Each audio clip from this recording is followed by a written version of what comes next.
കൃഷ്ണൻ രാഷ്ട്രീയ നേതാക്കളുടെ പൊളിറ്റിക്കൽ ഫണ്ടറായിരുന്നു എന്നതിന്റെ തെളിവുകൾ പുറത്ത്. മൂവാറ്റുപുഴയിൽ ഓഫീസിൽ നിന്ന് പോലീസ് കണ്ടെത്തിയ ഡയറികളിലാണ് പ്രതി രാഷ്ട്രീയ പാർട്ടി നേതാക്കൾക്ക് നൽകിയ പണത്തിന്റെ വിവരങ്ങൾ രേഖപ്പെടുത്തിയിരിക്കുന്നത്. പ്രമുഖ രാഷ്ട്രീയ പാർട്ടിയുടെ ജില്ലാ സെക്രട്ടറിക്ക് 25 ലക്ഷം രൂപ നൽകിയതിന്റെ തെളിവുകളും പോലീസ് കണ്ടെത്തിയിട്ടുണ്ട്.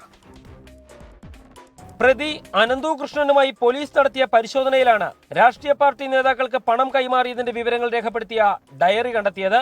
പ്രതിയുടെ ഐപാഡിൽ നിന്ന് കൂടുതൽ സംഭാവനയുടെ ഡിജിറ്റൽ വിവരങ്ങൾ ഉൾപ്പെടെ പോലീസിന് ലഭിച്ചു. പ്രമുഖ രാഷ്ട്രീയ പാർട്ടിയുടെ ജില്ലാ സെക്രട്ടറിക്ക് 25 ലക്ഷം രൂപ നൽകിയതിന്റെ തെളിവുകൾ ഐപാഡിൽ നിന്നും കണ്ടെത്തിയെന്നാണ് വിവരം. പ്രാദേശിക രാഷ്ട്രീയ നേതാക്കൾക്ക് ലക്ഷങ്ങൾ നൽകിയതിന്റെ കണക്കുകളും പോലീസിന് ലഭിച്ചിട്ടുണ്ട്. നേതാക്കളുടെ പേര് വിവരങ്ങൾ തെളിവായി ലഭിച്ചതോടെ ഒരു വിവരങ്ങളും പുറത്തു പോകരുതെന്ന കർശന നിർദ്ദേശമാണ് പോലീസിന് ലഭിച്ചിരിക്കുന്നത്.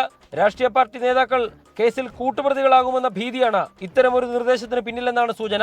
രാഷ്ട്രീയക്കാർക്ക് പുറമെ പോലീസ് ഉദ്യോഗസ്ഥർക്കും പണം നൽകിയതിന്റെ വിവരങ്ങളും അന്വേഷണ സംഘത്തിന് ലഭിച്ചിട്ടുണ്ട്. ആദ്യഘട്ടത്തിൽ കേസുകൾ ഉണ്ടായപ്പോൾ അനന്തു കൃഷ്ണൻ രക്ഷപ്പെട്ടത് ഈ ബന്ധങ്ങൾ ഉപയോഗിച്ചാണെന്നതും അന്വേഷണ സംഘം ഉറപ്പിക്കുന്നു. 2019 കൂൺ കൃഷി തട്ടിപ്പിലൂടെ തുടങ്ങിയ പ്രതിയുടെ തട്ടിപ്പ് ശൃംഖലയ്ക്കാണ് താൽക്കാലികമായി പിടിവീണിരിക്കുന്നത്.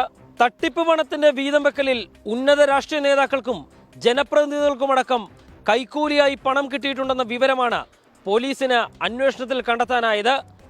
ഈ വിവരം പുറത്തു വന്നതോടെ അന്വേഷണ സംഘവും പ്രതിസന്ധിയിലാണ്. അനന്തു കൃഷ്ണന്റെ കയ്യിൽ നിന്ന് തട്ടിപ്പ് പണത്തിന്റെ വീതം കൈപ്പറ്റിയ രാഷ്ട്രീയ നേതാക്കളുടെ പേരുകൾ പുറത്തു വരുമോ എന്നത് കാത്തിരുന്നു തന്നെ കാണണം. എസ് ശ്യാംകുമാർ, 24, കൊച്ചി.